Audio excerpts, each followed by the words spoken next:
नमस्कार, नमस्ते Phaltan YouTube channel मध्ये मी राजकुमार गोपने आपलं स्वागत करतो। महाराष्ट्र राज्यातील 17 विधान परिषद जागांची निवडणूक लागलेली आहे। स्थानिक स्वराज्य संस्था मतदारसंघाच्या या निवडणुका लागलेल्या आहेत। यामध्ये सातारा सांगली स्थानिक स्वराज्य संस्थेची निवडणूक लागलेली आहे।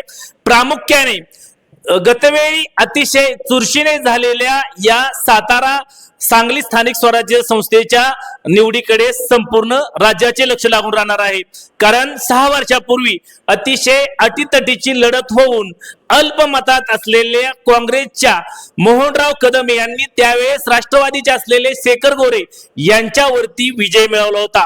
लक्ष्मी दर्शन तसेच जातीय समीकरणामध्ये ही निवडणूक रंगतदार झाली होती। पुन्हा एकदा आता ही निवडणूक संपन्न होत असतानाच या सातारा सांगली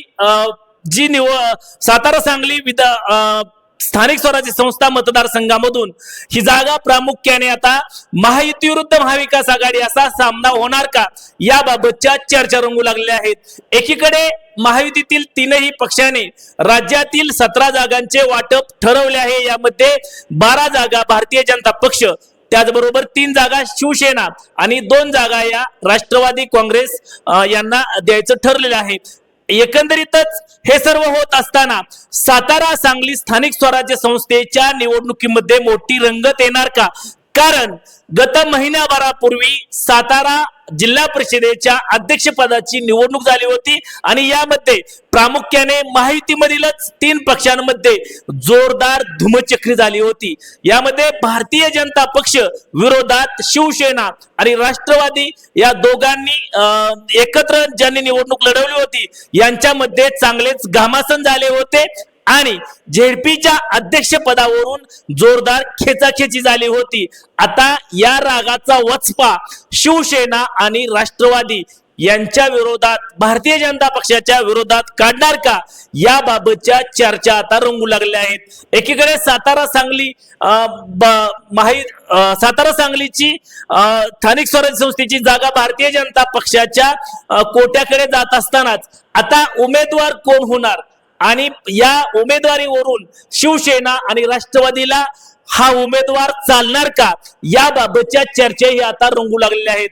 एकंदरीतच या मतदारसंघात सातारा सांगली मतदारसंघामधील जे मतदान आहे यांचं जर आपण प्राबल्य पाहिलं तर प्रामुख्याने भारतीय जनता पक्षाचं सर्वाधिक मतदान आहे।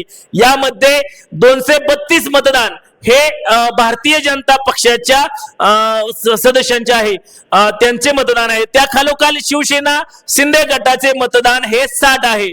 त्याबरोबरच राष्ट्रवादी काँग्रेस पक्षाचे मतदान 120 आहे।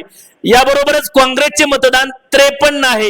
राष्ट्रवादी शरदचंद्र पवार पक्षाच्या मतदान हे 85 आहे। सांगली जिल्ह्यात सर्वाधिक मतदान आहे। त्याचबरोबर स्थानिक आघाडी व इतर 47 मतदान आहे। अशा प्रकारे जवळपास 550 मतदान या मतदारसंघामध्ये आहे। आपण जर पाहिलं तर सातारा सांगली दोन्ही जिल्ह्यात मिळून सर्वाधिक मतदान हे भारतीय जनता पक्षाचे आहे। सांगली जिल्ह्यामध्ये जर आपण पाहिलं तर राष्ट्रवादी शरदचंद्र पवार आणि राष्ट्रवादी काँग्रेस पक्ष यांची युतीची सत्ता ही सांगली जिल्हा परिषदेवरती आहे, तर साताऱ्यामध्ये मात्र भारतीय जनता पक्षाची सत्ता आहे। एकंदरीतच आपण जर पाहिलं तर ही निवडणूक महायुती विरुद्ध महाविकास आघाडी अशी होणार का, किंवा जे जिल्हा परिषद मध्ये भारतीय जनता पक्ष आणि शिवसेना राष्ट्रवादी यांच्यामध्ये जी टक्कर झाली होती तेच पुन्हा एकदा पाहायला मिळणार का याबाबतच्या चर्चा आता जोरदार रंगू लागल्या आहेत। आता उमेदवार प्रत्यक्षात कोण कोण अंतिम होणार याकडे सर्वांचे लक्ष लागून राहिले असतानाच पुन्हा एकदा ज्यांनी पाठीमागे राष्ट्रवादी काँग्रेसकडून निवडणूक लढवली होती ती शेखर गोरे यांना या ठिकाणी भारतीय जनता पक्ष उमेदवारी देणार का याबाबतच्याही चर्चा आता रंगू लागल्या आहेत। कारण गतवेळी त्यांना विधानसभेच्या निवडणुकीच्या वेळेस इच्छुक असलेले शेखरभाऊ गोरे यांना मुख्यमंत्री देवेंद्र फडणवीस यांनी विधान परिषदेवरती घेण्याचा शब्द दिला होता। या पार्श्वभूमीवरती त्यांना उमेदवारी पुन्हा एकदा मिळणार का, आणि तसे झाले तर ग्रामविकास मंत्री जयकुमार गोरे यांचे बंधू असलेले शेखरभाऊ गोरे यांनी ज्या प्रकारे सातारा जिल्हा परिषदेमध्ये जिल्हा परिषदेच्या अध्यक्ष निवडीमध्ये प्रमुख भूमिका बजावली होती, त्याचा वचपा मंत्री शंभूराज देसाई आणि मंत्री मकरंद पाटील हे काढणार का, याबाबतच्या चर्चाही आता मतदारांमध्ये रंगू लागलेल्या आहेत. तुम्हाला काय वाटतं? सातारा सांगली स्थानिक स्वराज्य संस्था मतदारसंघाची जागा जी भारतीय जनता पक्षाकडे गेलेली आहे त्यामधून कोण उमेदवार असतील, त्याचबरोबर महाविकास आघाडीचे उमेदवार कोण येतील, रिंगणात कोण येतील, याबाबत जरूर कमेंट्स बॉक्स मध्ये कमेंट्स करा. नमस्ते फलटण युट्यूब चॅनल वरती नवीन असाल तर नमस्ते फलटण युट्यूब चॅनल सबस्क्राईब करा, बेल आयकॉन दाबा, जेणेकरून आमचे नवनवीन व्हिडिओ लवकरात लवकर थेट तुमच्यापर्यंत पोहोचतील. व्हिडिओ आवडल्यास लाईक आणि शेअर करा. आजच्या व्हिडिओ मध्ये इथेच थांबूया, पुन्हा भेटूया नवीन व्हिडिओ मध्ये. तोपर्यंत धन्यवाद.